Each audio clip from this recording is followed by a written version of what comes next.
time, don't they? It didn't really make any difference whether we could have gone to 90,000. It wouldn't have made any difference much. Wouldn't have made any difference. As it turns out, or we could have put 100,000 in January. Same. Oh, it was a little better to have it. No, it was. Well, it showed progress. It showed progress, Mr. President, yeah. But if we had gone up to 16,000, they still would have found fault with it. Sure. It wouldn't have helped us a bit. Wouldn't have meant a bit. Not a bit. And that's just not going to be the way it's going to play it. I must say, we've, some way or other, you've got to get layered in.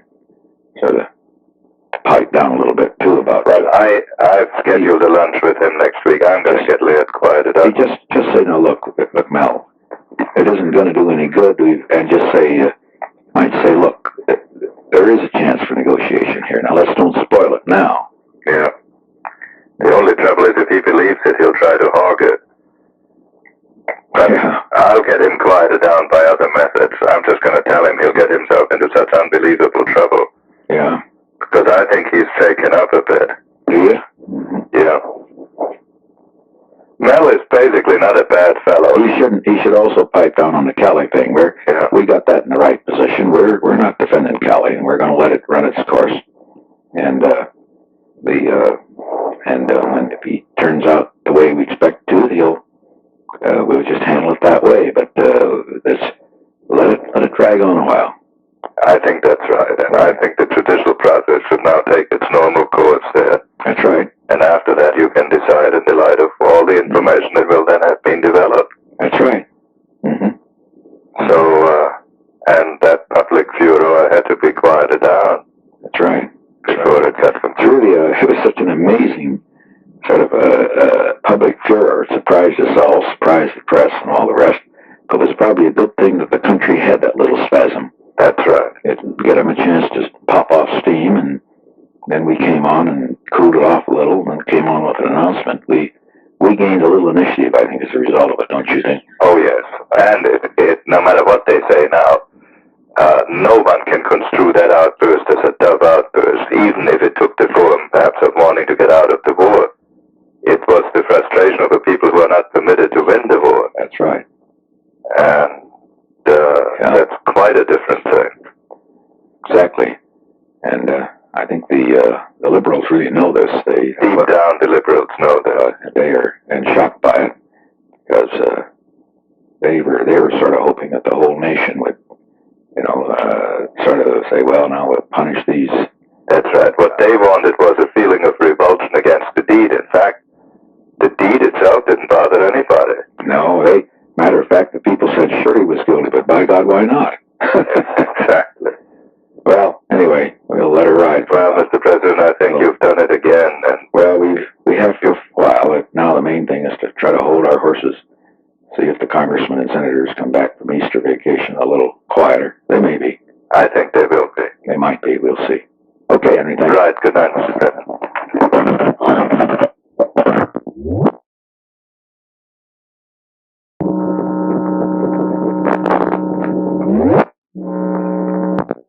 To Haig, please, General Haig. Yes, sir.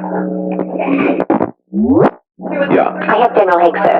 Yeah. The President, General Haig. Hello. Yes, sir. You in your office? Yes, sir. Yeah, come on over just a second, will you? Right.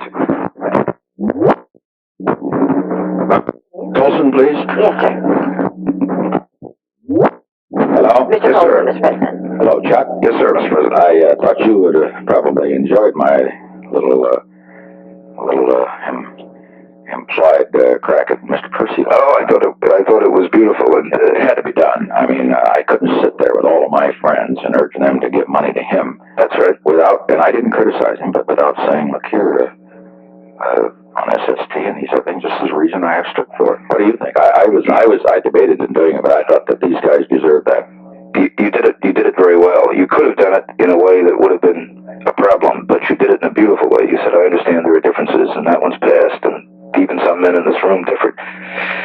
Percy got up afterwards, by the way, and gave you just one hell of a speech. Did he? Yeah, he really did. He was speaking to our crowd.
I thought your point on the SST though was one that you made it very gracefully, yet you made your own position very clear, and nobody took offense at it. Yeah. It was interesting, Mr. President, in the discussion during the course of the evening with the people around me at the table, and also beforehand, the number of very, very strong comments on the Wednesday night speech. Yeah, several spoke to me. Just apparently that heartland really they react to it. You know, they're not so cynical. That's right. But they felt very strong. They like a little movement, don't they? Yes, they do. Yes, they do. Well, they're great fellows.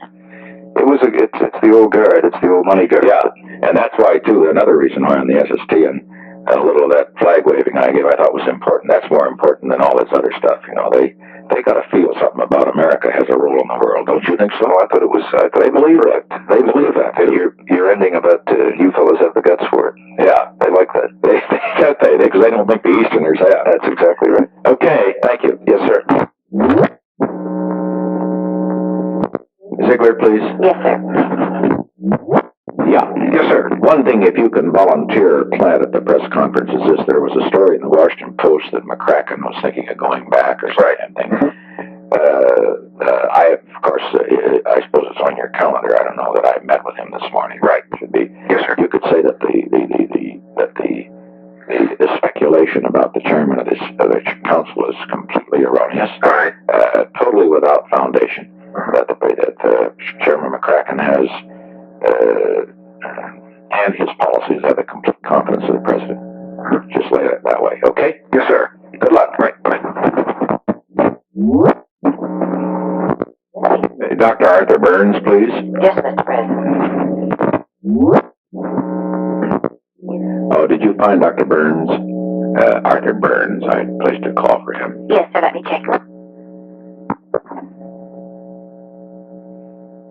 Mr. President, he's at lunch and they're getting word to him in the building and he will call you. Fine. No hurry. All right. Yes, please. Get me Judge Murphy now in New York. Yes, Mr. President. I had the call placed yesterday. He's returned. Hello? Mr. President, I have Dr. Arthur Burns. Oh, yeah. All right. Well, Hello, Arthur? Yes. Hope I didn't disturb you at lunch. I told him I could wait. How are you? I'm just fine, thank you. I'm just fine. I had two things that are not urgent, but I would like for you to, if you could, that you might want to consider. We had an excellent briefing at the cabinet. But you know, we set up this new committee on international economic policy, you know, which I know you favored setting up, and we've got it in Peterson edited, and it was an hour and a half briefing, actually. It raised a lot of profound problems. Incidentally, not a great deal in looking toward the future, about the future of the American economy and the balance of payments and a lot of other things and so forth and so on. Not much in the field of international monetary and policy and the rest. Naturally, we checked that. But what I thought would be a very great interest, and you can do it if you like or not. I think the staff of the Fed ought to see it. I think it'd be interesting for you to see it. I'd like for you people to know the kind of things that we're looking at, and what would you think of the idea? Well, I like the idea. And as a matter of fact, after the briefing started, I thought we could have had you this, but then we get into that independent deal. But I can tell Pete Peterson to call you and arrange it. Now, what I am doing, I thought so much of it myself that I am having it given to the rest of the cabinet and to the whole White House staff. Now, the second point, the reason that I'm calling you is and I'd like for you, if you would, to, I don't know whether your staff will undertake this or not, to put on your other hat. I don't mean, it has nothing to do with money or anything like that. One of the things that this briefing really raises, a very fundamental point, Arthur, is the question of our antitrust laws and how we can continue to compete with, for example, in airlines and so many other areas, with foreign governments, with foreign concerns that are subsidized by the governments and so forth and so on, and we move in other directions. You know what I mean? No. Now, I wondered if your staff, I'm having McCracken's staff make a study of this, and also Mitchell's and the rest, and Ehrlichman is good. I wonder if independently of that, you've got a lot of bright guys, your staff, and if you could spend some time after you hear this thing to give me your views on it, because there hasn't been any real change in the antitrust law since the Sherman Act. Well, the country's changed a lot, and I don't think that you and I have ever talked about it. But after you've had a chance to think about it, I wondered if you'd come in, and I just have a feeling we've made some mistakes here. I think I don't mean by that we don't, but I think that that for the future we're all for cartelization and all that sort of thing. But I also know that we cannot just apply the rules that were appropriate 50 years ago to the problems of today. Mr. President, in that connection, I have meant to write you a memorandum. I've talked to several highly placed men in the aviation industry. Right. That's one of our sick ones. One that we're worried about. Unless we get some mergers arranged right promptly, we can have mass failures there. Well, let me tell you that if you could, what really concerns me is that if you could look at this briefing and then also give me a strong memorandum on that, and incidentally, when we come in, I'd like for you. I think it'd be worth your time. It'd be worth an hour and a half of your time to see the briefing too. Sure. It's done with charts, and he's gone over the whole situation as to what has happened to the American position in the world, and it's a fascinating briefing. Really, a fascinating briefing. Much of it will be old hat to you, but the members of your staff will like it, and our people all over around there just sat there and said, "My God, we got to see it again." See, so 2 points. If you on the aviation thing, I'm working on that. Oh, I'm so glad. And second, but I need for purposes of getting the heat on this damn Justice Department. I understand Mitchell's all right, but it's the people down below. I could use a memorandum from you, and I'll just keep it to myself. Right. Third, would you give consideration to the whole problem of antitrust in your staff? Because you've probably got some experts over there that kick this around, don't you? Yeah. And it would not be in it isn't inconsistent with what you do otherwise. Not in the slightest. Right. And as they look at everything, banks, everything else, I'm not so the other thing is that if then on this international situation, after you look at it, since it is so closely related to the whole question of balance of payments and international monetary thing, then if you independently, I'm really interested in what you think, not just what you're studying. If you could then either come in and give me your views about it, it would be very helpful. Could you do that? You bet. Okay. Yeah, of course I will. Incidentally, Pete Peterson just walked in the office. Can I put him on the phone and we set the date for you now? Yeah, fine. Yeah. Hello? Hello? Yes, I've just been talking to the President. Yes, sir. What a wonderful briefing you gave to the Cabinet. That'll surprise you, Arthur, I'm sure. The President would like to have some members of the Fed staff see this, and I'd like to see it. All right. And the President wants me to arrange a date with you. All right. The minute I get back to the office, I'll call you and we'll set up a time. We'll set up the time. Great, Arthur. Yeah, very good. Fine. Yep. Bye-bye. Bye. Yeah. Mr. President? Judge Murphy? Yes.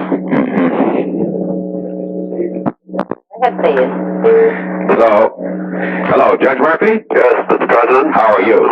Fine. I was just signing some appointments here the other day, and I noted that I was sending to the Senate the nomination of Murray Gerfine and for Thomas Murphy. And I told myself, Murphy. but I said, I said, is that Tom Murphy of many years ago?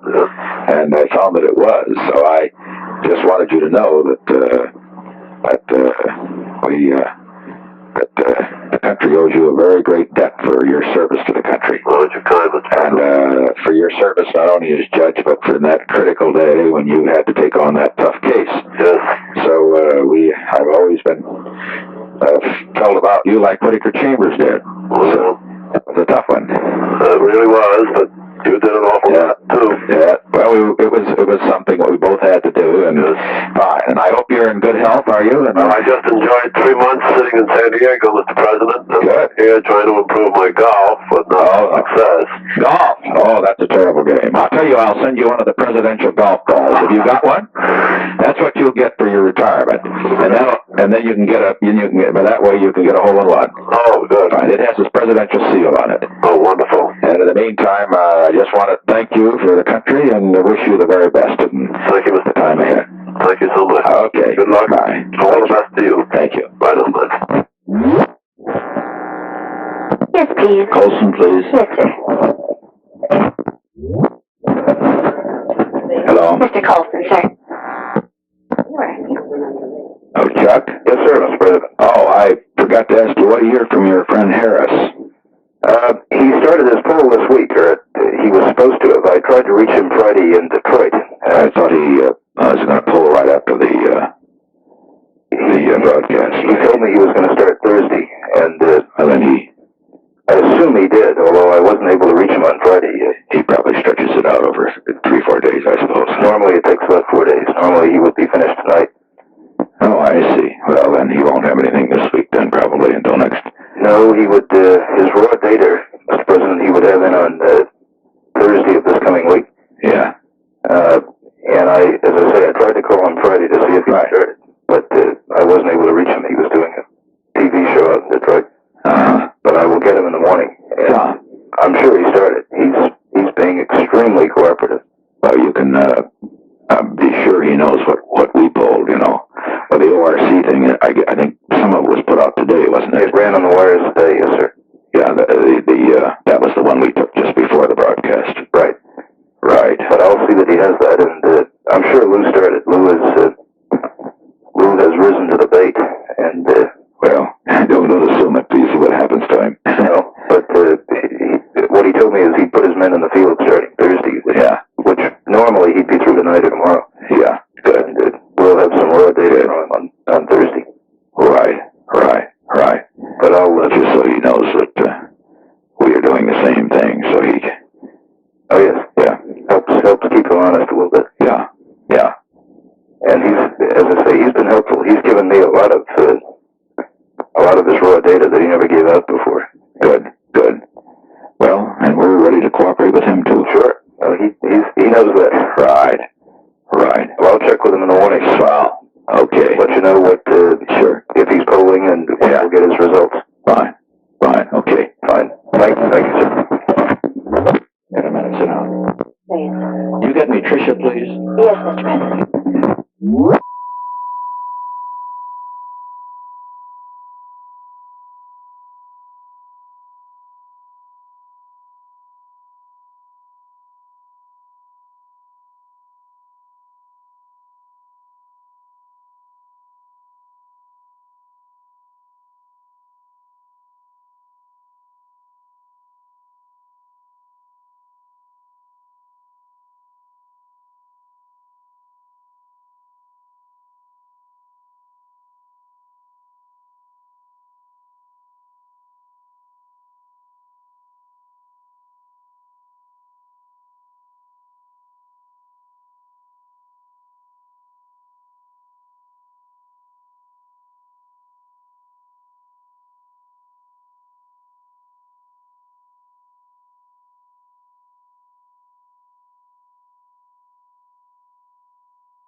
Mrs. Nixon, please. Yes, sir.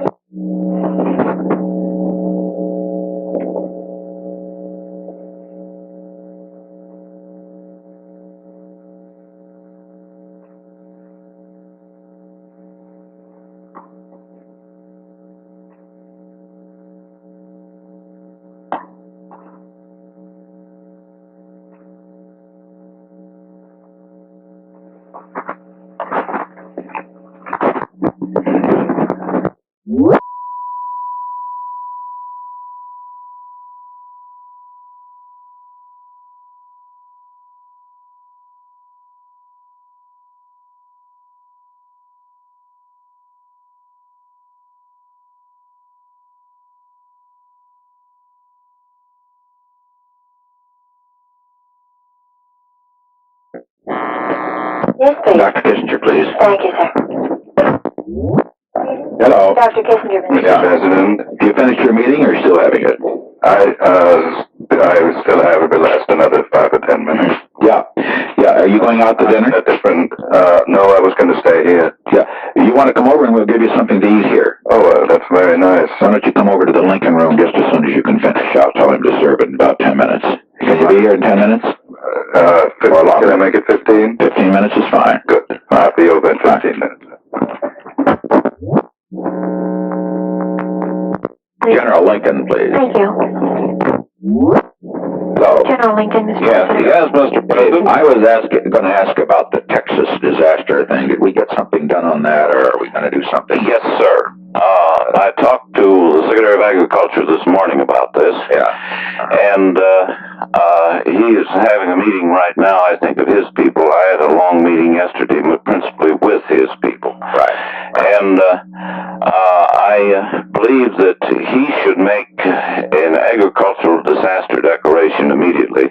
Yeah. Which will make available their emergency grain program. Yeah. And will also make available their FHA loans. Yeah. And I also believe that he should press along on what these people are already doing, which is use their extension services in Texas and probably in Colorado to start to be a catalytic agent to get hay, which they say is in Colorado, moving to Texas. Yeah. I have on my desk to think about what I'm going to send you. Yeah. I question very seriously that we should make a full disaster declaration. A full disaster declaration triggers everything in that law. It triggers unemployment compensation. I see. And the estimate is that we get 65,000 applications. I have that from the Department of Labor. Right. They wouldn't be able to distinguish whether they were due to the drought or not. Yeah. We get all these workers down there in the South, the migratory workers who they want to migrate north. Mm-hmm. And so I have to determine. Well, let me ask you to do this. I noticed the governor had do it. Why don't you have Hardin give the governor a call? And I think the main thing is swiftness, so if they don't build it up, he could give the governor a call and tell him where. See what I mean? I will, yes, sir. Okay. And get that done. I'll get that done right away. And so that we get that much, I'll say we were doing this emergency, so forth and so on. And then the other thing, I noticed he's the small business type of thing. I just want to be sure that Texas they're really squealing down there. Yes, sir. Well, Connally with an FHA declaration, that immediately triggers the SBA. It does. Yes, sir. Well, if you could, would you see that Hardin or you or somebody get to the governor on it? And the other one that I would inform would be the Tower. Yes, sir. Sure, Tower. No. We're in touch from him. Well, but I mean, so that he can, I tell Tower first, so that, and then let the governor know. See what I mean? Yes, sir. All right. It might be better, as a matter of fact, just to give it the proper build-up, is to tell Tower and let him pass the word back. See what I mean? Let's make a little politics out of this. Tell John Tower. See what I mean? Yes, sir. And have Hardin give Tower a call and tell him what's available, and then Tower can make the release from here, because it's mainly a political problem. It's a political problem. It's a disaster too. Will you do that, please? Yes, sir. I should make clear, sir, that our estimate of the situation is that this is not yet a disaster. Right. I understand that, but it might be very tough in 3 or 4 weeks if they don't get hay moved. Right. If they don't get some rain. But in any event, you tell if you could have Hardin call Tower, so that Tower could then say what we're going to do. Right. I will arrange that, sir. Done today. I'll get that done right away. Okay. Mr. Peterson, please. Thank you, sir. Yeah. Peterson, Mr. President. Yeah. Hello. Yes, sir. I read the memorandum. It's fine, except that rather than 13 months ago, it was 20 months ago that we started this initiative with regard to the Chinese. Was it? Somebody indicated to me March of 1970. March of 70, there could have been an announcement, but it was 20 months ago that we started the private. I see the discussion started. That's right. See, I talked to the Indian ambassador and Mrs. Gandhi, et cetera, et cetera, et cetera. You know, it's on my world trip at that time. All right, fine. But you could say 20 months ago. Then we made an announcement 13 months ago. All right, fine. That all of that is correct. The main thing is, however, if I could just be sure we get the tone. The Chinese thing is going just the way we want it. We do not want to have. I don't want you to appear, or I don't want us to appear to be exploiting it. Mm-hmm. You see what I mean? Sure. And so you can simply say, now look here, you can, when you tell them this is for your background only. Mm-hmm. Be very tough with them. This is not for use. And say, however, you should know that this is the way it began, this is the way we feel. But I don't want them to have a story next week saying, this is all a plot by which a plan by which the president, started this many months ago, did this and that and the other thing, and now it all comes to fruition, because then that may overplay to the Chinese, will be a little bit too anxious to them, and might knock that one out. And second, it may hurt what we're trying to do with the Soviet right now. You see, what really is going to count with the Soviet, Pete, is the fact. I mean, that ping pong team is worrying them right up the wall. Let the fact worry. I'm just giving you this as a little kind of backroom stuff that an editorial board loves to hear. See what I mean? Right. You can say, now this is good information. Now you can say, I would urge you to watch this in the future and that sort of thing. Right. See what I mean? But your whole general thrust is right on target. All right. And you don't mind if they talk about the initiative, I take it? And no. Oh, you can say that the president took this initiative. Right. I think that is public knowledge. Right. All right. That I took the initiative. Right. And that it was my decision, and that it was it was one in which there was, I think you can honestly say, that there was opposition in the Foreign Service, some of the criminologists, because of their concern about the Russians. I think now, is that for background too? That can be something they can use. All right, fine. Just a minute. Let me check to see you.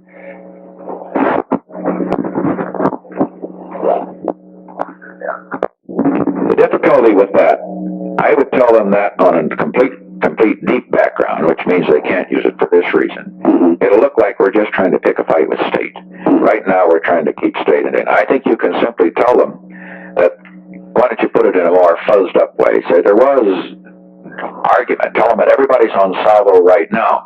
But at that time, when I initiated this, there was argument because some of the criminologists in the Foreign Service were deeply concerned about the fact, is this going to have some problems in our Soviet relations? Right. And then you go on to say, look, this has nothing to do with it. The president has always said this has nothing to do with trying to make the Soviet mad or the Chinese mad. Our purpose is to get along with both. We want to be, the line that I took in Yugoslavia and Romania, that you can be our friend without being anybody else's enemy.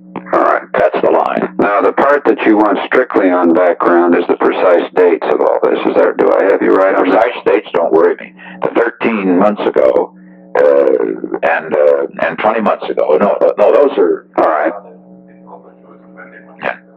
Yeah. 20 months ago, the overtures were begun, and some of that is already public knowledge. For example, the meeting that the ambassador Stessel had with the Chinese ambassador. Now, which of those 4 points, then, do you want strictly on background? What I want strictly on background is mainly the idea of the fight. I mean, of the State Department. The State Department. Okay. I want that strictly on background, except that I want to lay to rest the idea. What I'm really trying to get at is as I told you yesterday, they have tried. Some have tried to create the impression, some in the press, that this is an initiative from the people in state.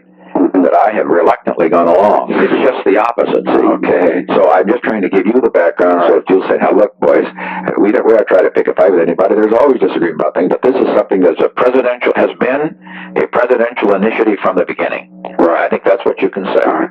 Now, Mr. President, on point A in my memorandum, the peaceful competition thing, am I right that is okay for them to talk about? Absolutely. And also the bread and butter and guns and bar deal, that's correct. Right, and the idea, incidentally, of I marked too for future, and this is not for them, of getting the speech team to work on this is an excellent idea. Yeah. This is something we're ready to, when you get back, do some thinking on it, and we'll get some real good stuff. But your outline is excellent. I think you've got the thing right on target. All right, fine. Good luck. Thank you. And then stay out of and as I say, you as you know, wife has been very critical of us on the military side.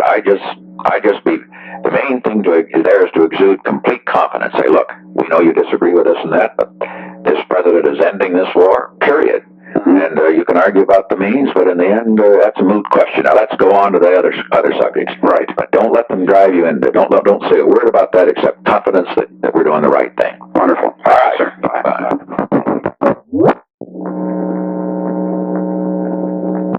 Liz? Colson, please. Thank you, Mr. President. Yeah. I have Mr. Colson. Yeah. What?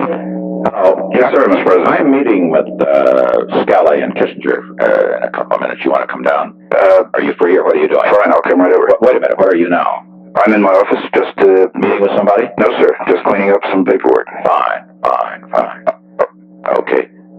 Or do you think we should just want me to see him alone? Well, I suggested Kissinger come in. I don't think it matters one way or the other whether I'm there, but I think it's important that. Well, Kissinger, I'm gonna lay right into it. I only thought that. Well, maybe not. Maybe you might pass it this time. You had long talks with him before. Oh, I've been working with John. I had John in here. He's in good shape. Almost all day yesterday, sort of getting him adjusted to the system, and Sure. I will be working closely with him. I felt on this meeting, Mr. President, and I expressed myself this morning that the great value that would be for you to get these two fellows sort of tracking together, because there'll be a normal tendency for a little rivalry there. I know. I'll talk to them alone. I think there's value in that. Yeah, I'll do that. Fine. Anything else from your shop? I might just report to you, Mr. President, that Harris did start the polling when he said he would. He started last Thursday. Still polling. His people are through in the field tonight, and their data starts flowing back in. We'll have a feel on the Harris figures this weekend. But you gave him ours, did you? Gave him yours. I gave him the ORC figures, and which he said he felt he said he felt the trend would be up. He wasn't surprised by the ORC figures. That's good. And we'll see how he comes out. He's but you told him so he knows we're watching. Oh yes. Well, after all, our ORC thing was published too, so that's right. Keeps him a little bit honest. He had seen that, and then we discussed it in detail. He told me that he would call me over the weekend with his raw data and review it with me, and then what he will do is put that in the mail next Tuesday for the following Monday's news stories. So we get the story on that one would come out 2 weeks from yesterday. Yeah. And I think it'll be good. If it isn't an uptick, I think I can talk him out of publishing it. Okay. So we'll stay on that. I also might report to you, because you asked me about it. Yeah. We've got the POW wives coming in, and good. Don Hughes has been doing a good job with these gals. I know. They did have a meeting with Kissinger, and it didn't come off quite as well as they would have liked. So we're gonna. Oh, it did? Well, I think they got the feeling that he wasn't. Don can really relate to them, and I think maybe you don't want. Well, on the other hand, no, I think you better. I think it should be done. But Hughes, I'm arranging to have Hughes and Kissinger sort of do it together, and Don is good at the hand holding, and Henry can. Yeah, he was too blunt with them a little bit. Mm-hmm. But I'll see that comes about this week. Yeah. Okay. Fine. Good. Thank you, Mr. President. Hello. Dr. Kissinger calling you, Mr. President. Yeah. The President. Hello. Mr. President, Yeah, Henry. I just wanted to mention a number of relatively minor things to you. Yeah. One is that the South Vietnamese are launching another one of these raid-type operations tonight. Good. This time, it's a more sizable one. There's a big sweep inside South Vietnam. Good. And then they're going to land some battalions in base area 611. Mm-hmm. And I think it's very useful to tie down the North Vietnamese. And Is it well programmed and well supported and well planned? Programmed and well supported, Mr. President. And I've called Mora to say that we don't want any significant American losses in helicopters and Right. secondly, I talked today to this fellow Ronald from the Soviet Embassy. Right. The reason was that there's a meeting between Russia and Abrasimov. Yes. On Berlin, and I just wanted to make sure that they didn't blow, that they understood which way the channels were going. Yes. And He understood that. oh yeah, he understood it, and he said that O'Brien was coming back Sunday with new instructions, and that we should take the Brezhnev speech very seriously, and he was slobbering all over me. Good. And we'll see Sunday what he saw. Don't you? And then I did something which was a little unorthodox. I told him that O'Brien had given me his phone number in Moscow. So he called me up an hour, and I'd lost it, so he called me an hour later and said it might be a nice thing if I called O'Brien and congratulated him on his Central Committee membership. Good, good. So in fact, I did it, and O'Brien said, we'll have something on that exchange of letters when I come back. He said that? Yeah. But he didn't say what it was. Yeah. And he also said he was coming with new instructions. But not indicating anything on the summit thing. Well, he couldn't, Mr. President, on an open telephone. Oh, it's open telephone, okay. Yeah, we don't have the secure line. We have the hotline, but I didn't want to use that. Right. This was a commercial phone. Good. And But he probably, how'd he sound? oh, he sounded, they're gonna do something, Mr. President. And then finally, one other thing, I called Mike Mansfield on your behalf. Just a second, hold it.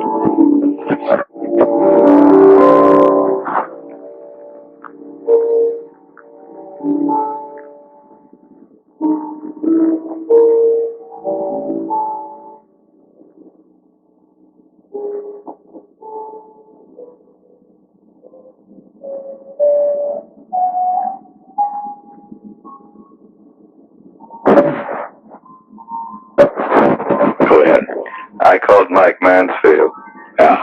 And told him that you had asked me to tell him about what you are announcing tomorrow in strictest confidence. Right.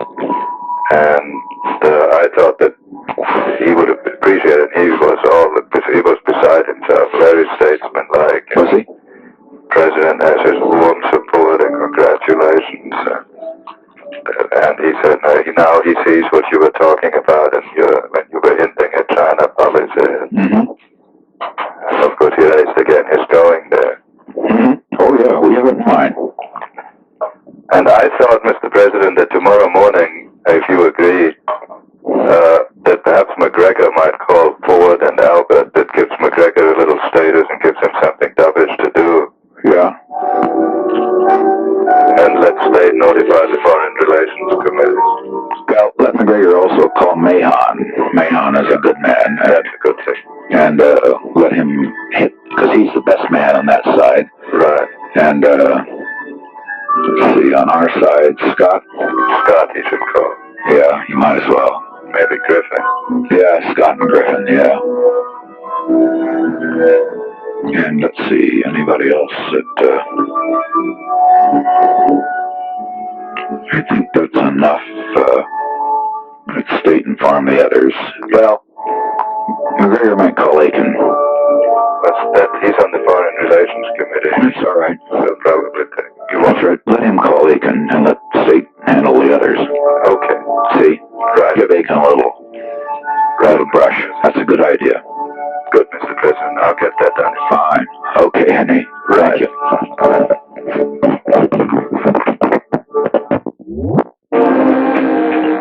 Yes, Colson, please. thank you, Mr. President. Hello? Yes, sir, Mr. President. How are your troops doing? Well, I think we're doing fine, sir. The good economic news the next couple of days are reasonably good, which I think will boost spirits a bit. You notice they should. Yeah, right. I got interesting, the market went over 32 today. 932 it ended up. Did you notice? I didn't see the figure on that. That's higher than it was when we came in, so we've now reached the breakwater point. Well, that's marvelous. 932 is a pretty important figure. It was in November, on January 20th, it was 931. Well, the $28.5 billion GNP increase on Friday is bound to give things a lift. Some lift. It's not as big as we had projected, but it's much higher than Eckstein projected and higher than any of even the optimists among the so-called experts projected. Exactly right. See, they were all 27, so this is 28.5. Well, Eckstein was 22. Yeah. I think it was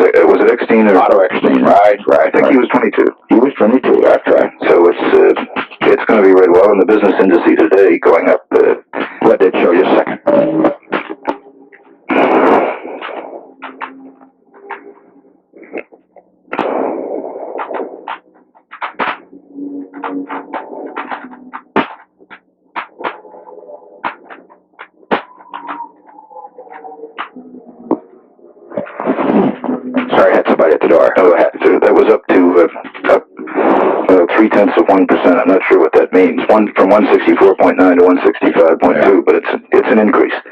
All the figures are up. It's moving, and the retail sales are up. The automobiles are up. Housing is up. And this is. But the main point is, even though it means nothing except the 27 million that own stocks, and that's not an inconsiderable number, though.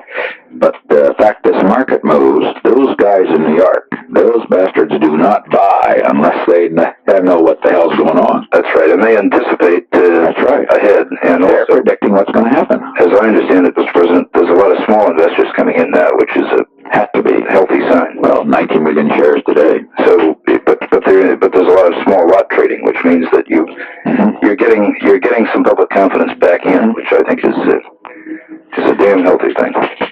And if we can keep that up, plus casualties coming down as they are, as you know. What is the situation with regard to keeping? I was talking to Bob Dole today, and he said that Case and Brooke were mumbling around about a cutoff and a resolution and all that, and he's trying to keep them in line. The main thing really is that we just got to keep our own. I mean, I notice, for example, Cook has got some resolution floating around about prisoners, which is going to be too bad, but except it's wrong to do. They just ought to keep their goddamn mouth shut for 2 or 3 months. Well, they should, but we're not going to be able to control. I know that. And I know that. As much as we'll try to keep it downplayed, the little doves are going to. Well, they're petrified because they know we're going to end it. You see. That's right, and they want a part in it.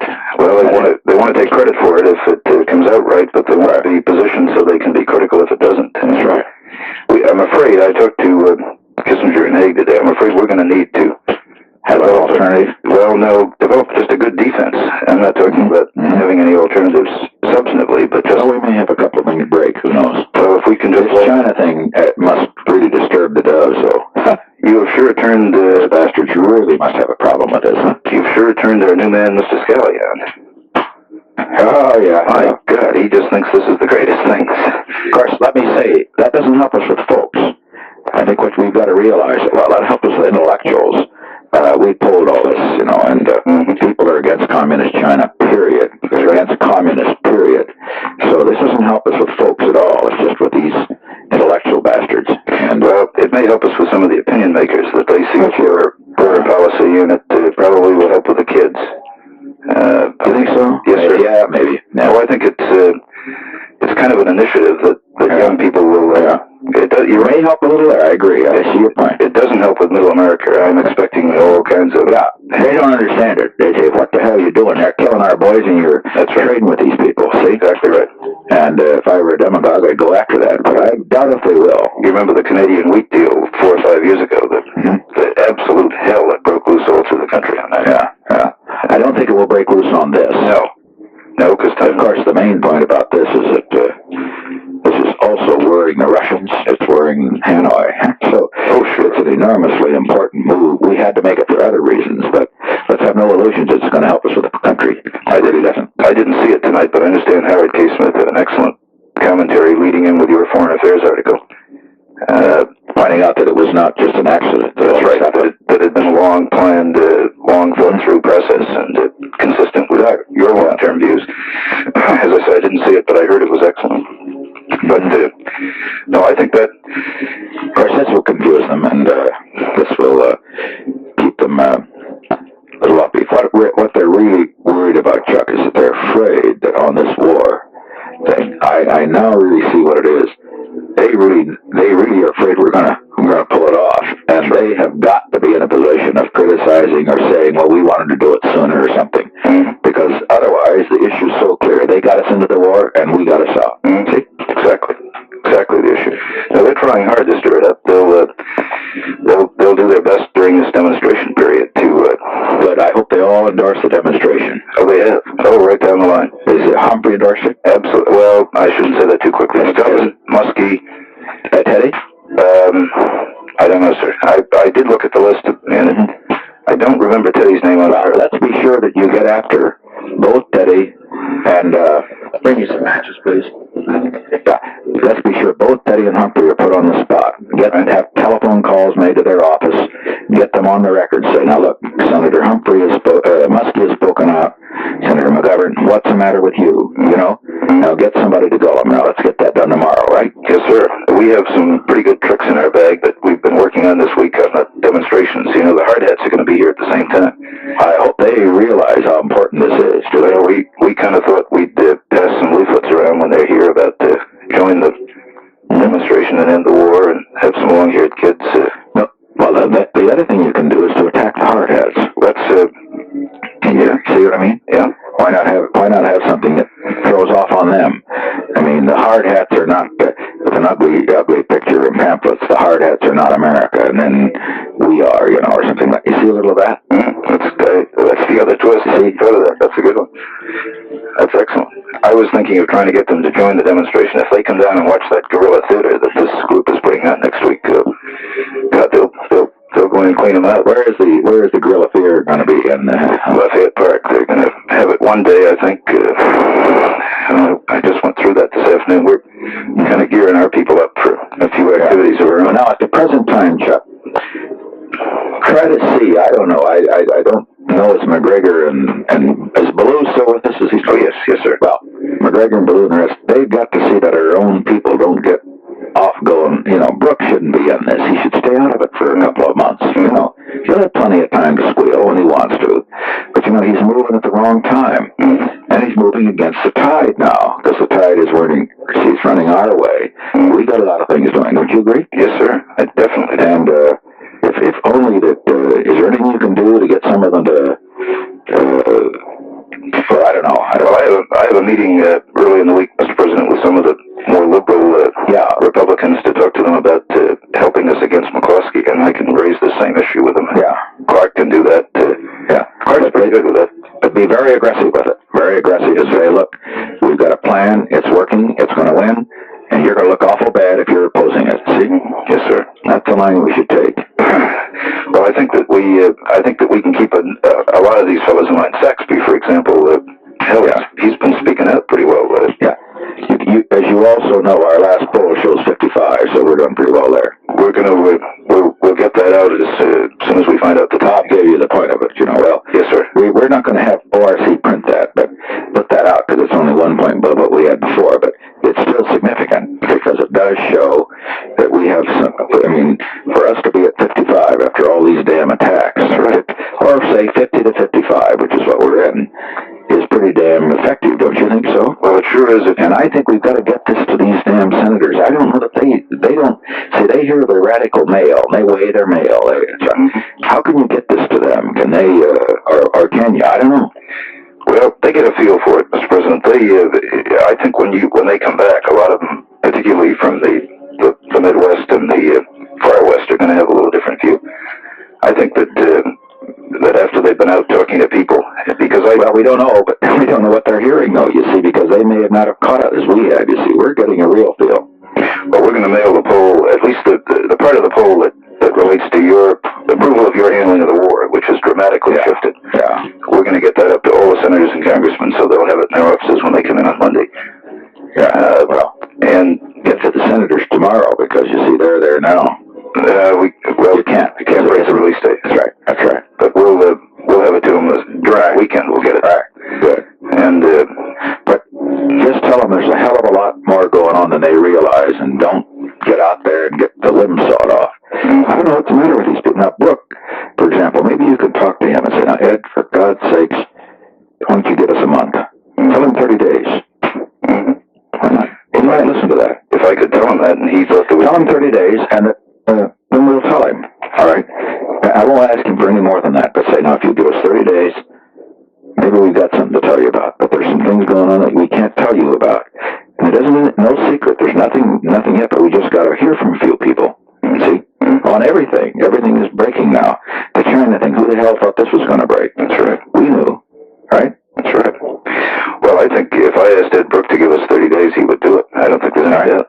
You ask him. Tell him May 15th. Yeah, May 15th. And then May 15th, I want him to, you tell him he can come in and have an appointment with me May 15th.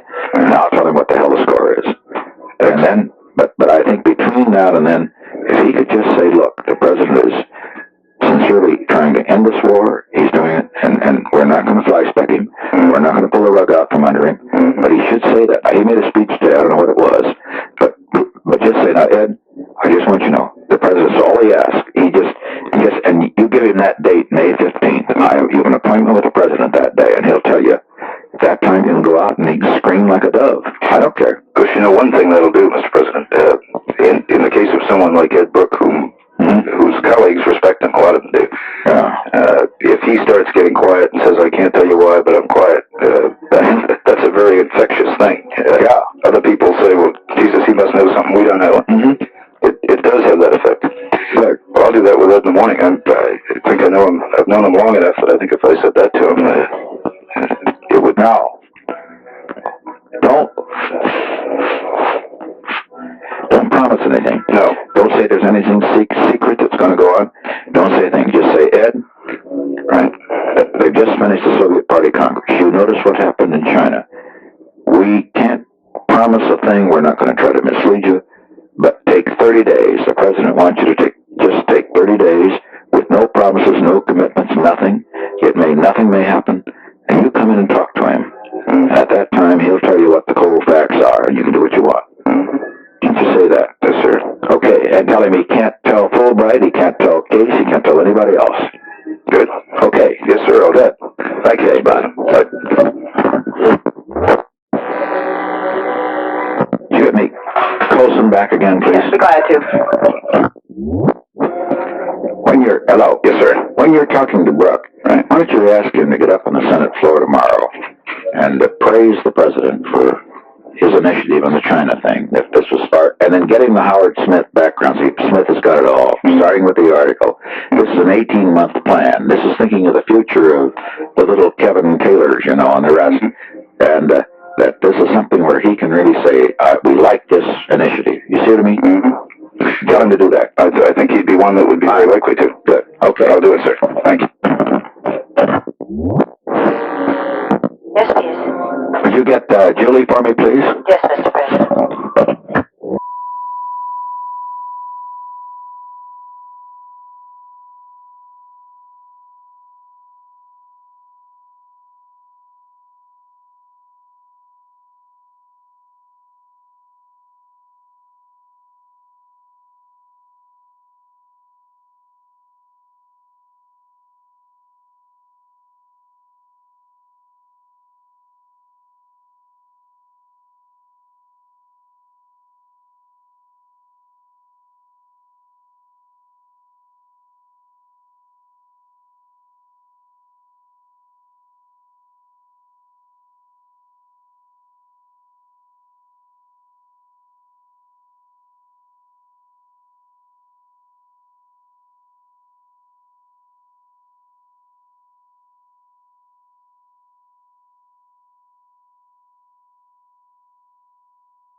Yes, please.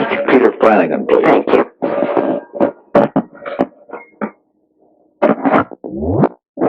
Yeah. Mr. Flanigan, sir. Yes, sir.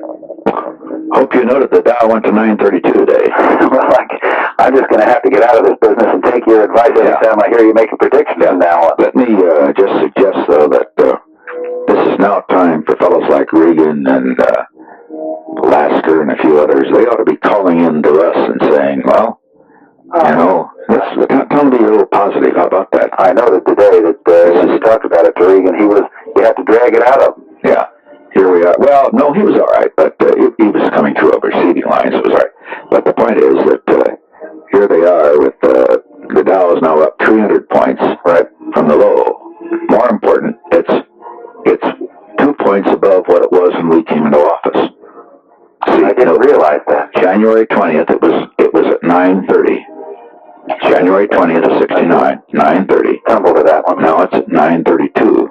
I will. No, and I think they ought to start talking pretty damn positively, you know, up there. Those guys should be feeling pretty good, and they ought to say so.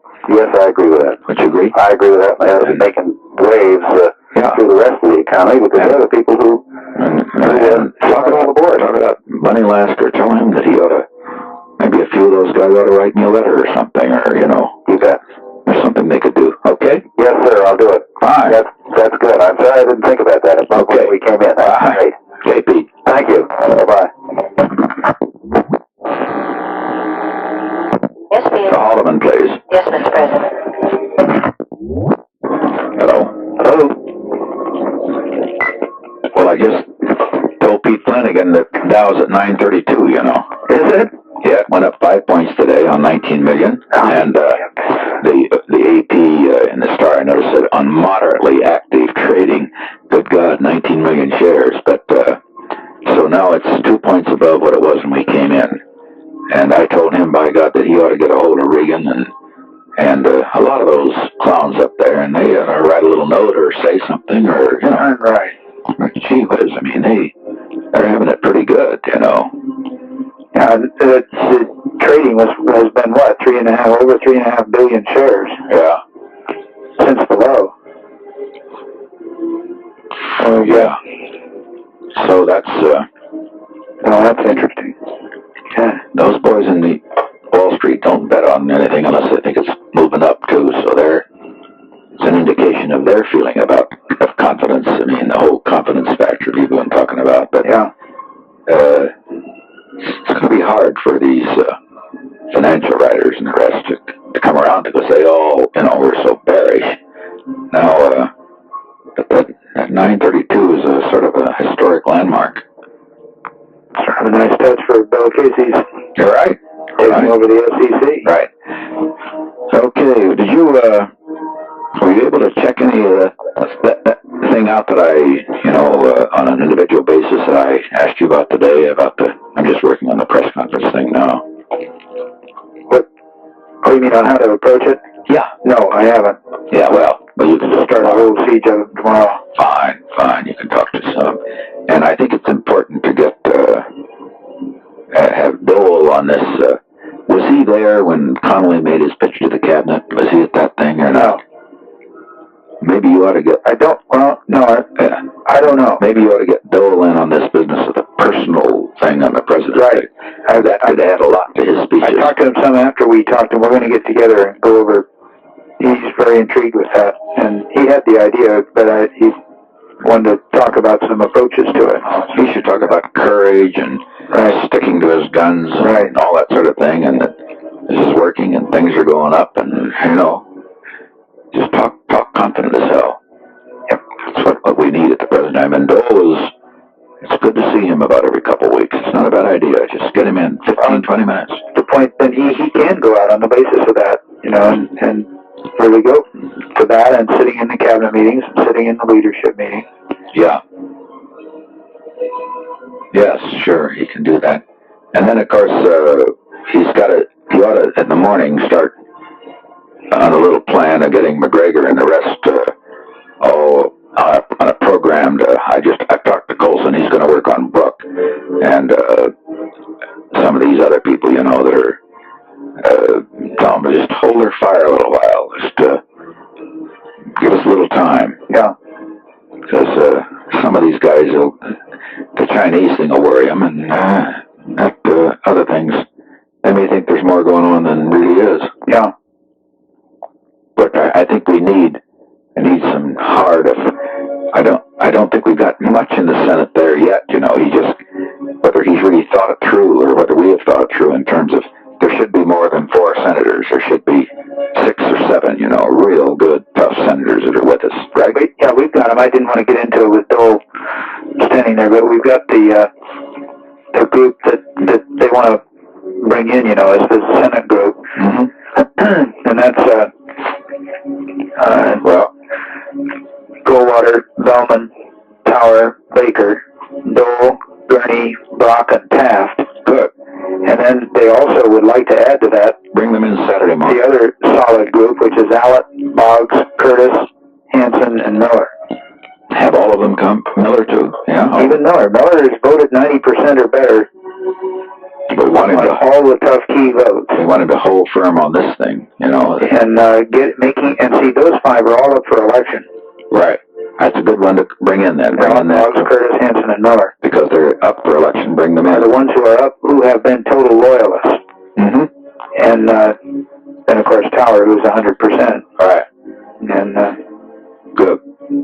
So were you able to get anything done on the Texas grain thing today, or that? I don't know whether they got any more done or not.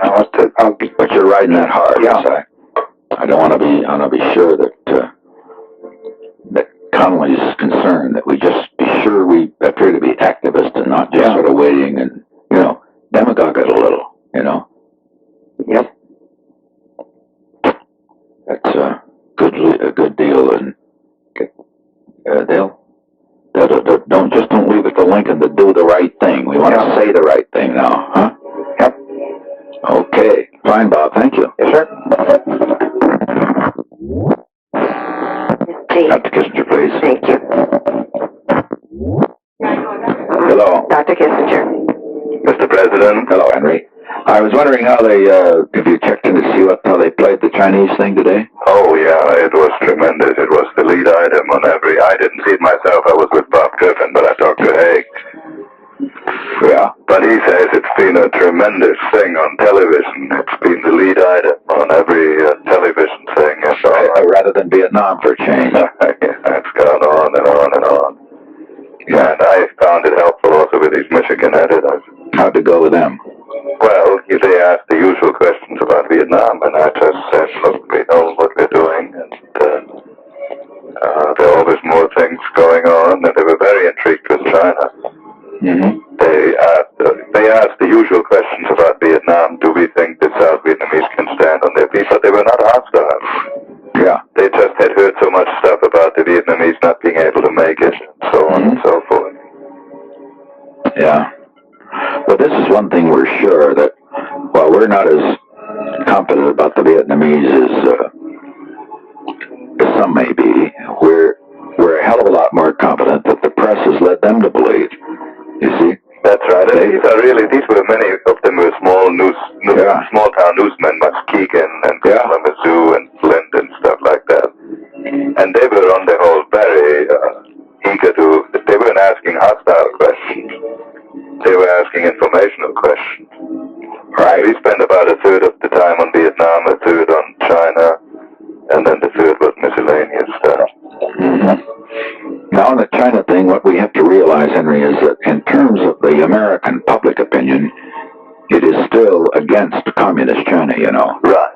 So we're not making any boasts with this.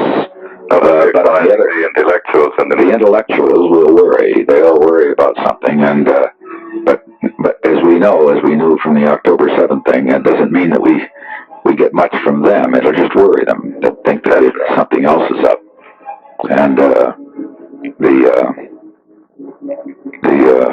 whole thing has got to be well played in terms of we don't. How about the Taiwan thing? That's sort of worrisome. I don't know a damn thing we can do about those. What Taiwan thing? Well, I mean, they're concerned about what we've said. Right, but they haven't expressed it yet, have they? I don't think so. Oh, I think there was something in the paper indicating that Taiwan was concerned. Well, but that's inevitable. They have to say that. And Bob Murphy going out there, I think, will, of course they'll be concerned. It is bound to be a worrisome thing to them. Oh, Henry, the thing is, an historic change is going to take place. It has to take place. And it better take place when they've got a friend here rather than when they've got an enemy here. And because it's a tragedy that it has to happen to Chung at the end of his life. Yeah, but we have to be cold about it. Yeah, we have to do what's best for us. And in the long term, it is essential for the values that he represents that there be continuity in our government here. Yes, and that he has here an administration that is not going to just stand by and let Taiwan go down the drain. We're trying to hold our position as best we can. Exactly. And for every reason, we've got to have a diversion from Vietnam in this country for a while. That's the point, isn't it? Yeah. And we need it for our game with the Soviets. Yeah. And it would be absolutely impossible if we would be doing the Soviets the greatest favor if we rejected this overture, and we would get nothing for it. It would lead to tougher relations between us and the Soviets rather than easier. That's right. That's what they'd like for us to do. They'd like for us to sort of slap the Chinese in the face, but we're not doing it. We're not going overboard, but we're saying, well, they open the door, we'll open the door. That's right. And actually now one would have to expect a hiatus of a few weeks. Oh, of course, nothing's going to happen for a while, but that's all right. Just let this rest a while. Let people, mutter around about it for a while.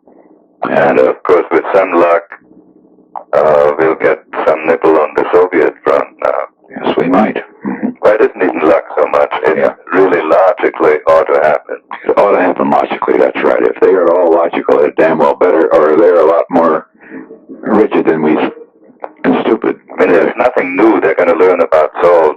They're either going to move on that or not. That's right. The other one, Summit, we've been kicking around for a year. I talked to Colson, and I told him to do what he could. Dole was in and said that both Case and Brooke were making speeches on the floor today about a necessity to set a date and all that sort of thing. And I said to get hold of Brooke and tell him to keep shut for a month. That's all you can ask of Brooke. And without promising a thing, just say, look, just tell him, just wait a month. And then wait. You know what I mean? You can't expect him to do more than that. Right. But actually, it doesn't make any difference what Case and Brooke say, because they've been saying that for a year. True, but if we could just get a few of our own to quiet down, and it's very important. And the other thing, as I said, is and you've got to talk about this too, is the whole thing of Dole expressed is the POW wives. We must not let them go off on a tangent here. Well, that's why we've got to keep that residual force thing alive. I know that, but I meant they've got to not bite on one of these withdrawal programs or something like that. You see? I don't think they will. Well, don't be too sure. Just remember, everybody's working on them, and we've got to just watch that as closely as we can. Well, I'm seeing them again in the middle of May, and if there are any danger signs, I'll see them before. Yeah, but we don't want them to move before then. You think? But what makes anyone think they're moving? Well, Dole was concerned about it. He sees and hears from them and so forth, and we just don't want these gals who have so much at stake, and their husbands and so forth. They just can't throw it down the drain just for that. Right. Well, McGovern has been after them. I know that, and I wouldn't be surprised if Clifford also were. He's working on them, that's right. But let's keep our eyes very closely peeled on that, and in the meantime, we'll work the other things as well as we can. Okay, Henry, thank you. Right, President. Yes, please. Let's get Dr. Kissinger back from you. Yes, Shirley. Oh, Henry, one thing I forgot to mention was that the Dow went to 932 today, so that's well, it's a good thing. That means it's 300 points now, before the low, but also it's now, it's above what it was when we came into office. It was 930 when we came into office. Oh, really? January 20th, that's right. So, it's come a long way, and I think you ought to get your friend Howard Stein on the phone. I'll call him tomorrow. Yeah, and just say, now look here, Howard, things are moving, and just because he talks to a lot of people. Okay? Oh, yes. I'll call him tomorrow, All right. Mr. President. All right. Yes, please. Could you get me David Eisenhower, please? Yes, Mr. President.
Yes, please. Haldeman, please. Yes, sir. Hello. Mr. Haldeman. Yes, sir. Yeah. I think we might as well go ahead with that Lasker thing if they want to come down, because Yeah, you got another 5 points today. yeah, the Dow really that's a hell of a big wallop too, you know. They do want to. They've got a... You see, it's 938 now. Yeah. 938.17, which is this is the goddamnest bull market in history. Now, if it goes down a mark, it doesn't make any difference. During the day, it had been up over 8 points. I know, but just 5. Listen, Closed at 5.62. yeah. What was the volume? It's irrelevant. Sorry, I don't have it. Nevertheless, the point is, though, that let's strike it while it's hot. And I think show an that's expression of confidence. And if it drops tomorrow, it's all right. I mean, it'll take a little profit sharing, but this story will override the drop. Yeah, See? yeah. Well, they've got a basic statistic they can, that's unassailable on the greatest bull market. Yeah. I think it's this quarter. It's the greatest bull quarter in the history of the market. That's right. Well, they can also point out that that I advise this. Oh, yeah. And also, don't just take the time I did it publicly, but the time that I told them in the bowels of the White House, when it was 6:31. I also told them to buy then, when Izzy Cohen took me on, remember? Right. Get down a good group, though. Get down the real wheels. Well, tell Pete not just to, what you want to do, just have Lasker? Yeah.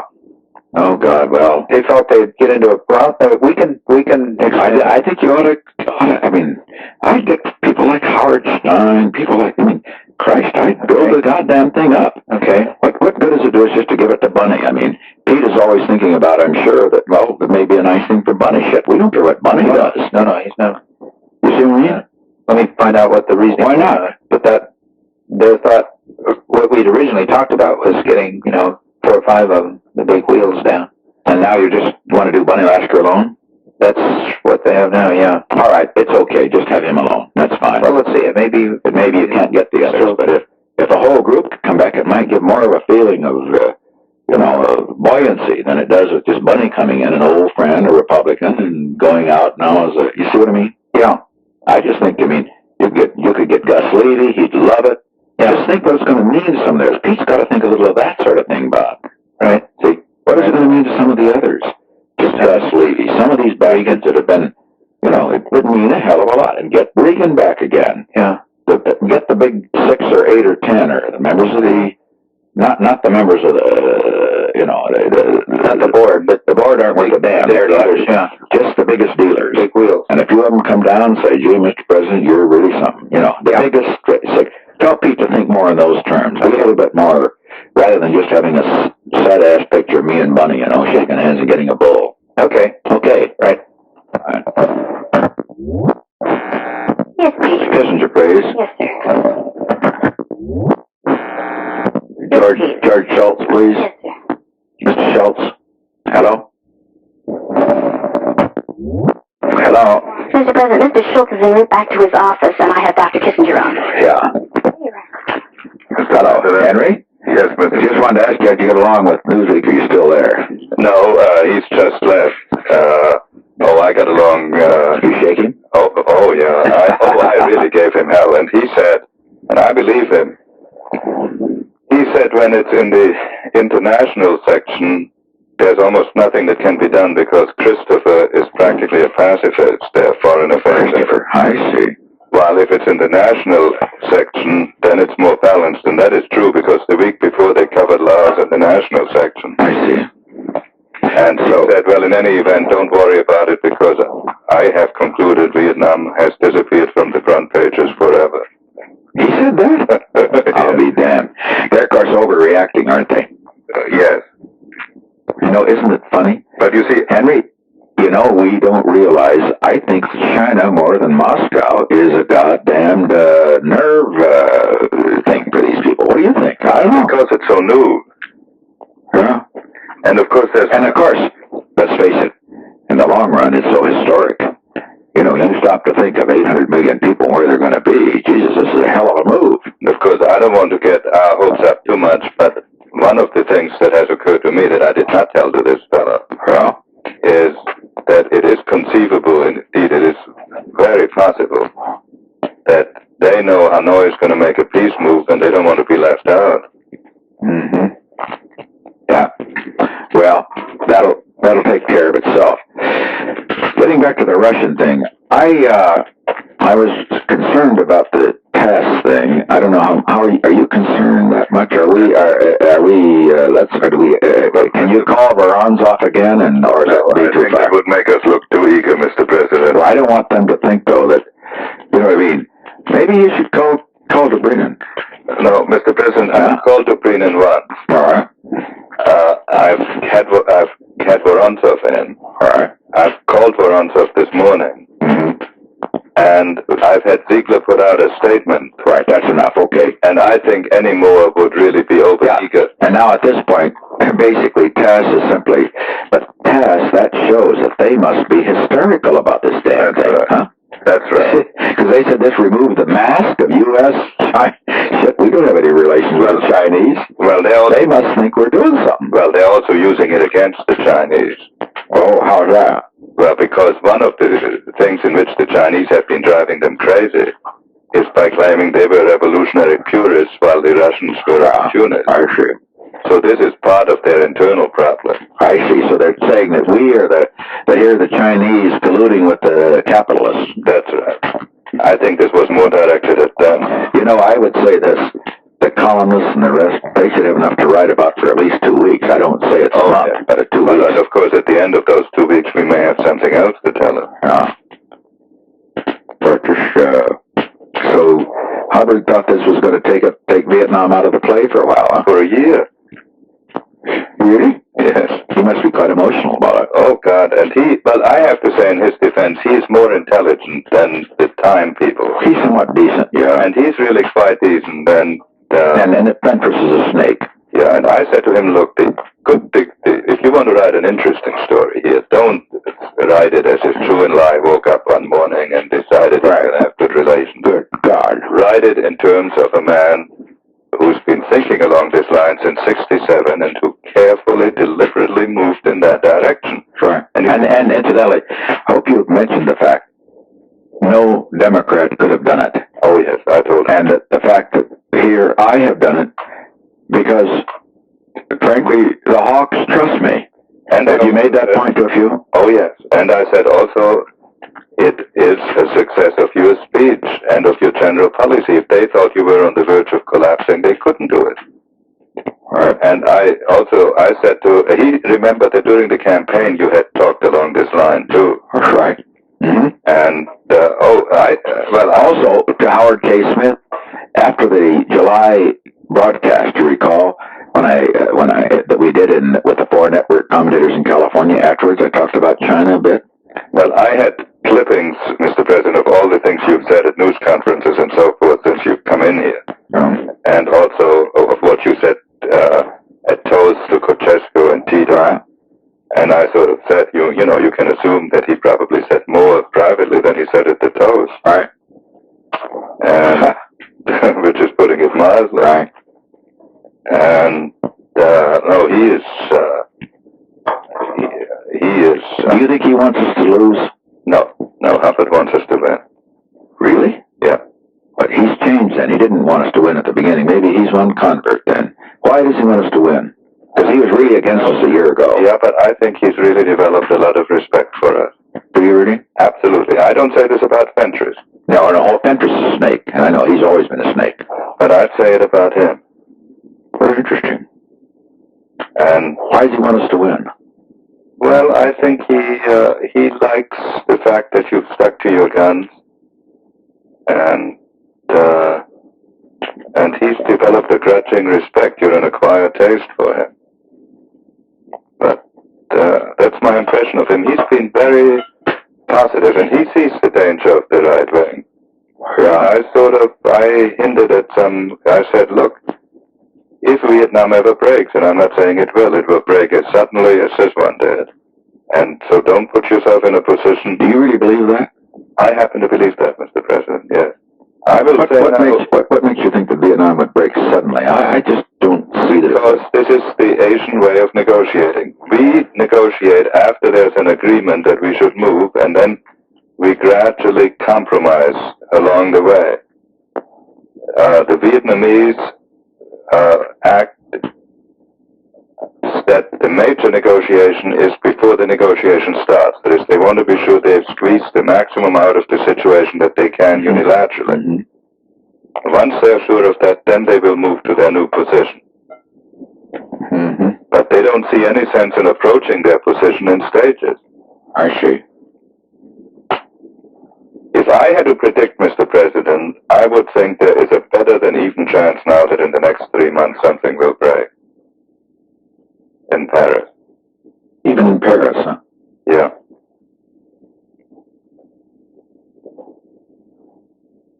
Well, if it does, we be ready. The main thing, I think, your fear is well justified. I wish you could see them before they move. In other words, make our move. I almost think we should send a message to them by the end of next week, no matter what we hear from Dobrinen. Oh, hell yes. Yes. Yeah, look, whatever Dobrinen does, you got to move on this front. Right. Yeah, because the Chinese worry them, too. That's right. No, I will propose a meeting to them probably next Wednesday. Mm-hmm. For 2 weeks from now. They need 2 weeks to get ready for it. Mm-hmm.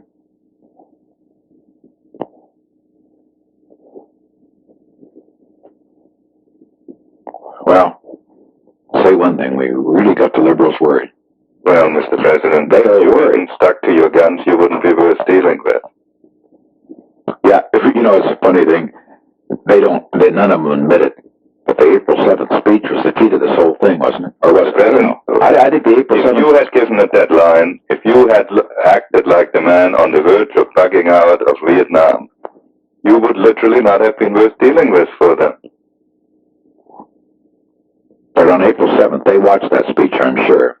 And they saw a tough nut to crack, and they passed 2 more. I said, all right, I'm going to stick it out, and I don't give a damn what anybody says. That's right. And that has some effect. They knew they'd be in it until 73, and that's too late for them vis-a-vis the Russians. Well, the Murphy thing you worked out, you talked to him a little bit more? Right, and I'm giving him some papers tomorrow, Mr. President. Right. Well, he's just the right man. He'll do a good job. He'll protect us for the state and let him tell old Green that he's going, but, all that sort of thing. No, we've got it all set. Good. Okay. Good, Mr. President. please? Secretary Connally, please. Yes, sir. Yeah? Yes, he's having dinner, sir, at Paul Young's. Could I reach him there? Yeah. All right, thank you. Hello? Secretary Connally. Hi, John? Yes, sir. How are you, sir? Hope I didn't interrupt your dinner. No, sir. I may be restrained in what I say. I'm sitting in Paul Young's restaurant. That's a good place, yeah. Millie and C.R. Smith. I just wanted to tell you that you must be a damn good Secretary of Treasury. The Dow went to 938 today. Did you hear that? God, really? It went up 5 points to 938. Did you see the headlines in the Afternoon Star? I couldn't believe it. John, tomorrow, Bunny Lasker's coming down to present me with a bull, sort of a little medallion or some sort of thing. Yes, sir. At around 12:15. I thought if you could come over, it'd be a nice thing. All right, sir. Are you free? Yes, sir. Sure, I'll be there. Yeah. 12:15? Yeah, about 12:15. All right, sir. I think it's a good thing for us to, when things are going our way, let's ride it a little and get the confidence. Don't you think so? I'll say this, it bears out our judgment 30 days ago. You recall we went away to the middle of April and we thought the picture would look better then. Mm-hmm. And it sure does. Yeah. So I think you have every reason to be extremely proud of where we're at. No, well, you get the credit. You came on, everybody got confidence. Well, LCR not to sell. I'll tell you not to. He's pleased though with what Secor Brown did. I haven't even talked to him, but I'm sure he is. Well, you tell him that wouldn't have happened unless we'd have put the arm on him. I couldn't agree more. I know it wouldn't, and that was one of the reasons Good. we haven't done it. I'm going to tell him that. Great. Okay. All right, sir. Thank you. Yeah. Mr. Schultz, returning your call. You are. Hello, George. Yes, sir. Hope you noticed the headline in the Star. Yeah, that bounced right. We finally got one good headline. I don't know what the Post and the Times do it. They'll probably knock it down, but it's just good to have one good one right now. Mm-hmm. Yes. But the 28.5 is a pretty good figure, isn't it? Well, a word that I used, Ron asked me to come in and brief on it, was solid. It was a good solid gain. Mm-hmm. And I think it is. Mm-hmm.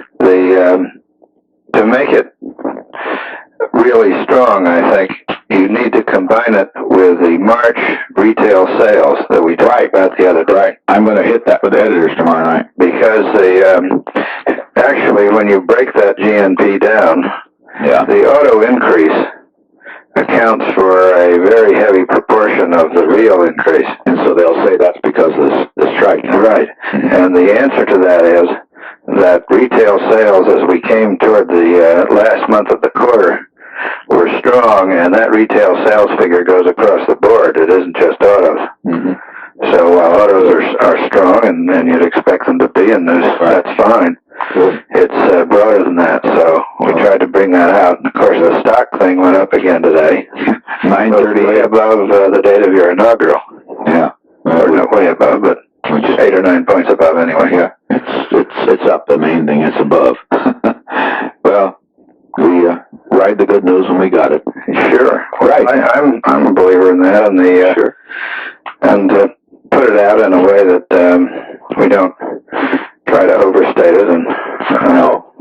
But I think, at least I have the impression, Ron felt that we gave it a good strong. Oh yes, he felt very good about it. Very good. Very good. I'm a little reluctant, as I told Ron, to do that because of McCracken's sensitivity, particularly right now. But that's all right. I reassured, I guess. I reassured McCracken, and now and then we got to put a new voice in. Everybody's got to play this game, and he would not have played it as strongly as you did, and we've got to play it strong. I'm over here working on this talk I have to give next week. Oh yeah. And the theme that I'm using is the old Navy command, steady as you go. Good. And that's going to be the way I'm building that up. I hope I can try out a little bit of it on you. Sure. You bet you are. Sure that you're in accord with it. I think that's exactly the right theme, that we're not going to be panicked. We weren't panicked earlier, and we're not going to be panicked now to go for tax reduction or this, that, or the other thing. We're just going to stay right where we are, and we're not going to worry about whether it's $2 billion below what we'd hoped, or $1.5 billion, or anything. We're just saying that we can't fix these numbers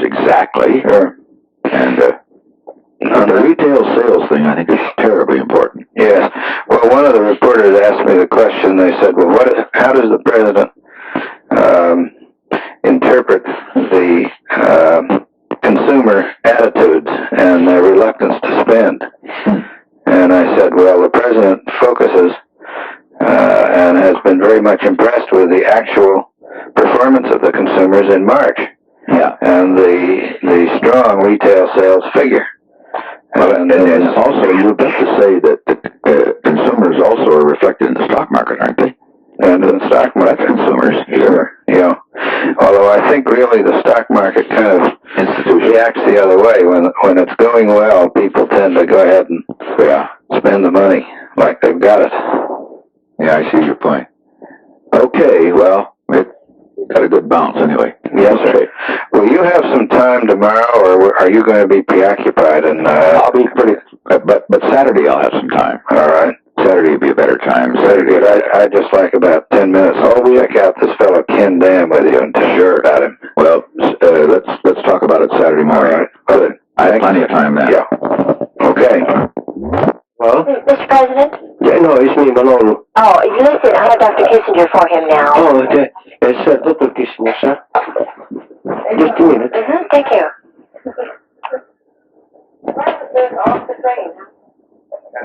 No, sir, no have line enough. Calling back. Operator? Yes. Please tell him, call back in 10 minutes, please. In 10 minutes? Yes, sir. Okay, fine. Thank you. Right. Yes, please. Dr. Kissinger, please. Yes, thank you. Hello. Dr. Kissinger. President. Hello, Henry. I thought it was outstanding.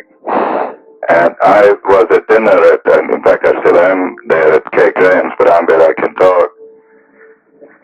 And the Indian ambassador was there, and a very well-known British publisher, in fact, my publisher, Sir George Nicholson.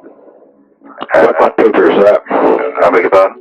What paper is he with? It's not a paper, it's a very large publisher. Oh, yeah, the book, I understand. Book publisher, but who runs a big salon and runs a very influential. It was Weidenfeld, his publishing house is Right. That's all right, sure. And Atlee Stevenson is and the reaction is absolutely enthusiastic here. Outstanding. Very good. I thought you handled it with very, very great delicacy. The question of residual force, the question of withdrawals. Well, he didn't give a goddamn thing away, you know. You not give it away. I was pretty tough. But you handled it with really extraordinary delicacy. And to stand up to that for an hour, I thought you handled China beautifully. With China, I know I'd handle that well, but, kidding Deadman a little and say, look, this is not the time to discuss the other things, but we're ready step by step, you know. I thought you handled Vietnam with really enormous delicacy. I was just now assisted by the Indian ambassador, strangely enough, beating up Atlee Stevenson on the terminal day. Oh, really? Yeah. The poor bastard, he doesn't know what to do, does he? Oh, no. The Indian ambassador is hitting him from one side, and I'm hitting him from the other. And the consensus here is, so that we have one minor technical problem, Mr. President. You kept mentioning November 1st. Actually, you had announced it for December 1st. Oh, well, And if you don't mind, we would like to make clear that what you announced is the date that stands. This is the one you announced last week. November 15th rather than October 15th. No, That's right. because otherwise we'll have an uproar in Saigon. That's right. And this is just a minor technical. I know, but I said November 1st. I meant I meant December 1st and November 15th, right. And it isn't going to create any problem. No problem. But I thought that China was beautifully handled. I thought you were very wise, and it was tremendously effective that you turned that first question into a little speech on peace. And what was the first question about, Henry? Oh, yeah, about what do you wake up about? Oh, it's a silly question, but... Well, it was a silly question and therefore hard to answer, but it was important that you had a chance to state the... I dream about peace all night. I know, all that crap. Everything else into a good framework, and you got a good hand. I don't know whether you got any comments afterwards, but here, really, we got across several points. You know, I wouldn't let him drive me off of Agnew or Hoover. Now, both of them are, frankly, people that are not my kind of people. But I had to defend them, and I think people expect me to. Don't you think so? Fine way. Yeah. What do you think? Don't you think it was worked all right? With Hoover, I said, look, you're not going to help by he's never going to get out where you attack him. That's right. I think that was good to say. Don't you agree? Absolutely. And I thought that calling attention to his great public service. For 50 years. No, I went around the table and everybody. There's another Democrat here, David Ginsburg. I don't know if you know. Oh, Dave Ginsburg? Yeah. You mean the former head of the OPA? I guess. Yeah, a lawyer? Lawyer, yeah. Oh, yeah, you tell him that he was my boss. He'll love this. You want to go back to the table? Yeah. Tell him that he was my boss. He, David Ginsburg, and Harris was my immediate boss. But David Ginsburg was the man that recruited me to go in the OPA 30 years ago. 30 years ago, David Ginsburg recruited me through David Cavers. Mentioned Cavers. Cavers is now at Harvard. Yeah, I remember Cavers. But because I was at the top of my class at Duke. It wasn't because of me, because I was, fairly good student. It was outstanding. Huh? He thought it. How did Ginsburg feel? That's the one that he said it was absolutely outstanding. He said, well, it wasn't really that good.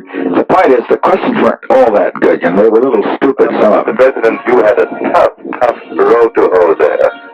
I had to avoid a few things, but Ginsburg felt all right. You tell him that I remember that he recruited me. He was the man that recruited me to go into the OPA in 1942, and he'll love that. He'll love hearing it. Will you tell him that? Absolutely. Yeah, and that one day you bring him in, and you have him for lunch, and you bring him in and say hello to him, okay? Absolutely. See, he was the head of OPA, yeah. Right, another one who was there is Kermit Gordon, the former director of the budget. Oh, how was he? He liked it too. He was nagging a little bit on that figure of 28 billion. Oh, for Christ's sakes. 28 billion? What the hell? I didn't say that that's the end of all. I said look at the numbers with regard to retail sales, with regard to automobiles, with regard to housing. So we're Alice Longworth is here, and she's of course praising you to the skies.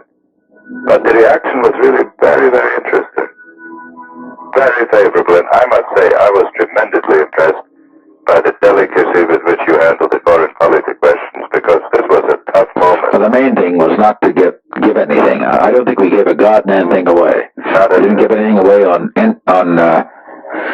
frankly, Henry, as you know, I didn't give a thing away on Vietnam. I didn't give a thing away on China. You know, like China, I said, well, no, I'm not going to talk about that. That was beautiful. Yeah, I said, no, this is not the time to talk about it.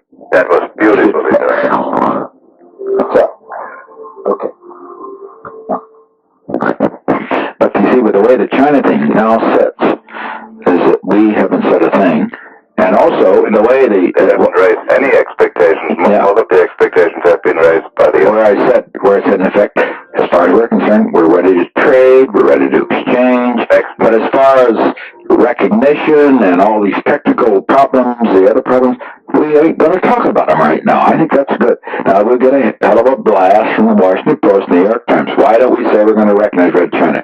Screw them. You agree? Then they didn't get you to this point in your China policy. You did more in 2 years than same. Oh, this drives them nuts, Henry. This drives them nuts. That's what... No, I really think we've done on China. And Dedman, who was a decent, honest, liberal Democrat. Yeah, I met him, yes. And you notice how I played him up so good. Played him beautifully. Yeah. In fact, you mentioned that you were playing off one of his questions. Mm-hmm.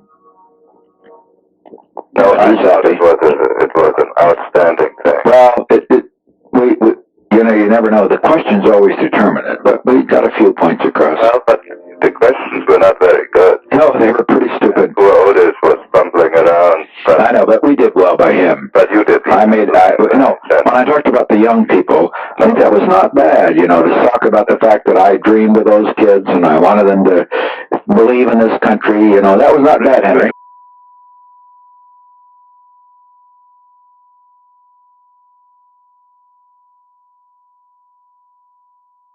But what do you think of that kid, that answer about the family? Wasn't that good? That was very... I didn't think it was too bad. It wasn't the best. But the idea that, well, look, we're ending the war, we're doing this, we're proving the system will now. Kids, come aboard. Let's get going, huh? And focus on things we can do rather than on thinking. And let's make this thing work. I think it was very effective. Okay, well, Henry, have a good time. Thank you.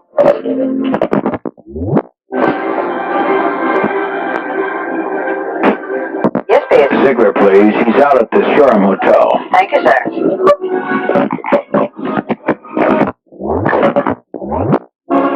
Yes, please. Mr. Herb Klein, he's out at the Shoreham Hotel, please. Thank you, sir.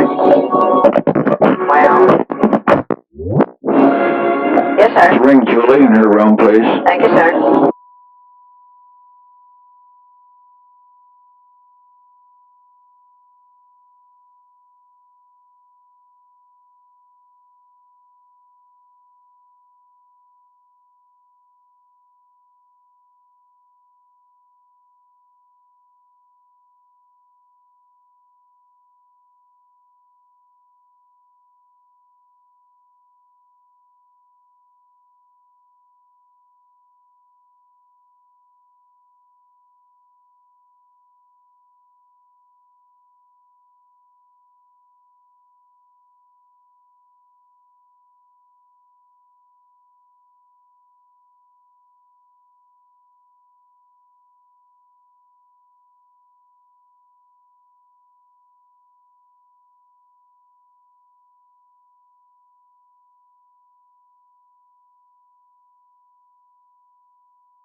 Yes, please.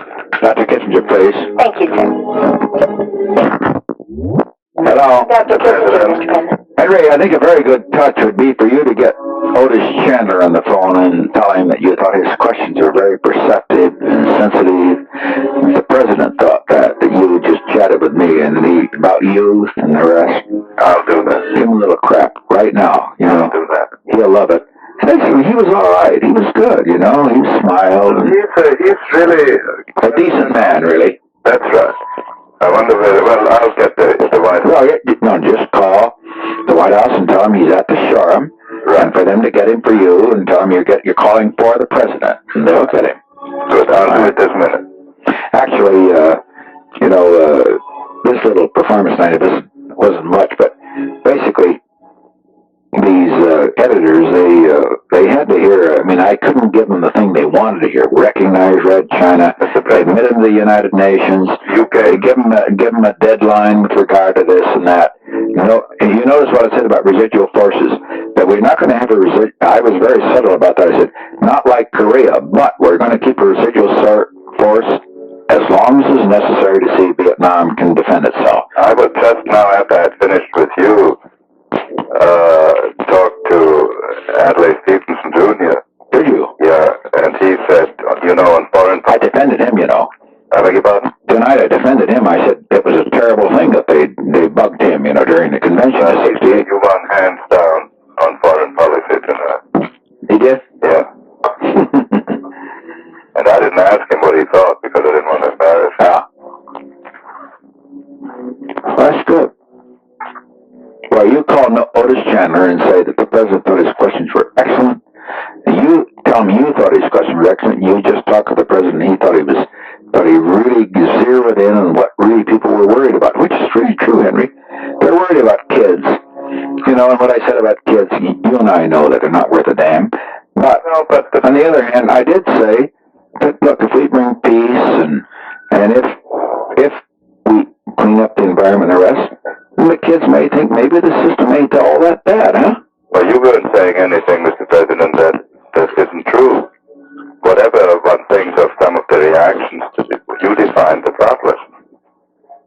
I think you should call him immediately, okay? I'll call him this minute, Mr. President. Yes, please. Julie, please. Thank you, sir.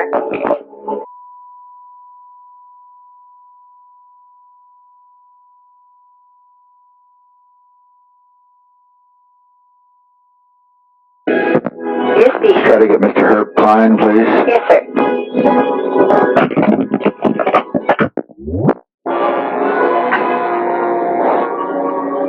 please. Dr. Kissinger, please. Thank you, sir. Yeah. Dr. Kissinger is present. Mr. President? Henry, the one point that is that may turn into a minor league, not a big league, but in fact where I spoke about the children, and I said, well, you know, I hope that they can go to China someday. Yeah. And that I hope I could go someday, you know. You know, That doesn't bother you, does it? it doesn't bother me, but it might just madly turn out that they'll get invited to spend their honeymoon there. Be great. But I think we didn't overplay it, did we? Oh, no, that was a general thing. Oh, not at all. That, in fact, I thought was a nice human touch.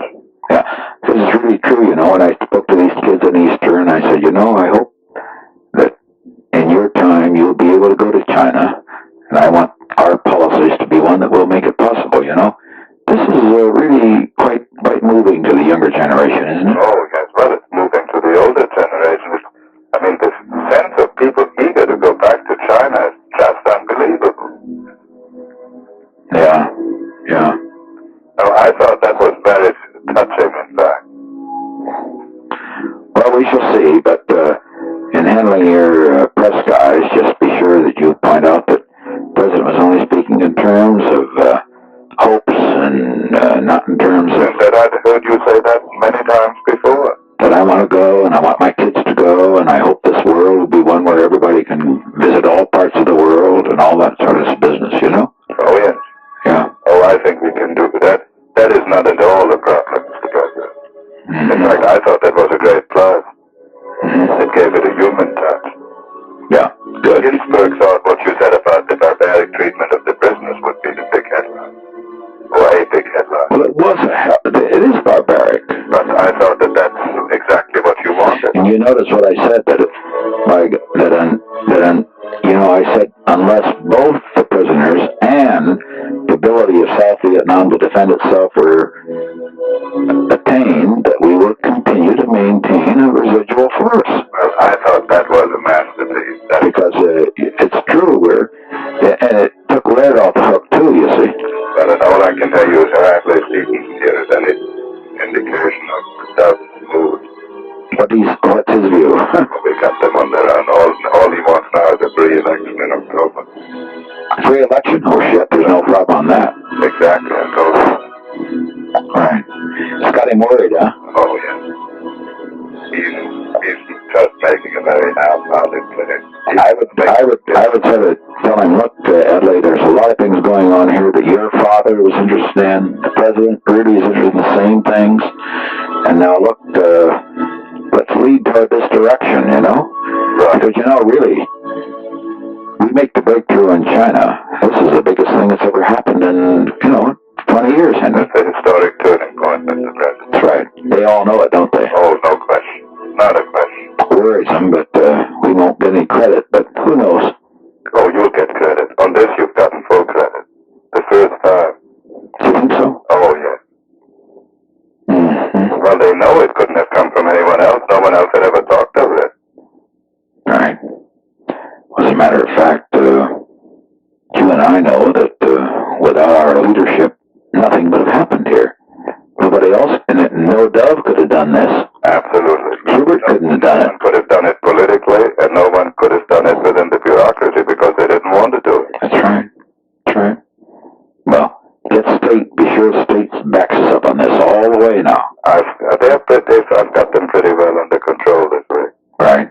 And be sure that Laird knows I defended him on this, too. I said, I've already called him, Mr. President. Is he all right? He's fine. Yeah, because, I said, well, his position is exactly right. That I kept the residual force, I kept the air power, I hit that hard, that we're going to have it there as long as we need it. Well, and also on Thailand, where they said, well, now you're going to keep that. I said, well, we have other reasons to keep people in Thailand, right? Absolutely. I thought the foreign policy part, I'm only not talking about the domestic part because I don't know that so well. I thought it was beautifully handled. Well, there's one answer I would change, if you gave me. Let's screw around a little bit. Well, tell Adlai that, look, we all are now in the same boat. Let's try to do the things that his father was interested in. one world, all that jazz, huh? Right, Mr. Bishop. Okay, tell him that that's what I said to him, okay, will you? I will do. And that of course, as you noticed, I came out strongly against the business of the Army in the 68 Democratic Convention, you know. I said, we stopped it. See? I noticed that. Right. That was very effective. Okay, Ron Henry. Yeah. Mr. President, I have Mr. Zigler, and he's going to still trying to find Mr. Klein for us. Oh, Zigler, sir. Hi. Mr. President? Yes, sir. Hello, Ron? Yes, sir. I'm in a phone booth here. There's a reception taking place with a dance, and Good. everyone, and I haven't even, asked, what did you think? Yeah. People were simply volunteering to me that they thought it was an excellent performance. They liked it, huh? Yes, Good. sir. They didn't respond too enthusiastically, but the room was not that kind of a room. The thing of it is, a couple of Bob White, for example, told me, who's a good friend, as you know. He's a good man, yes. He told me that the people he has talked to, and they talked to him straight, said that overall the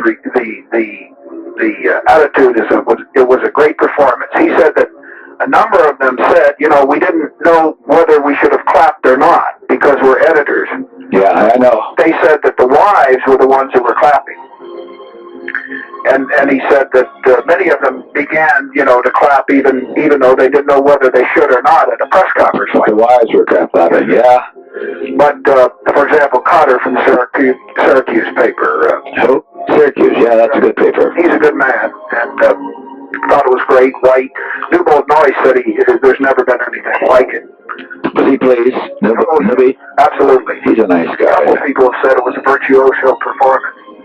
And everyone says that the questions were good and the president handled it beautifully. They were good questions. And a lot of them...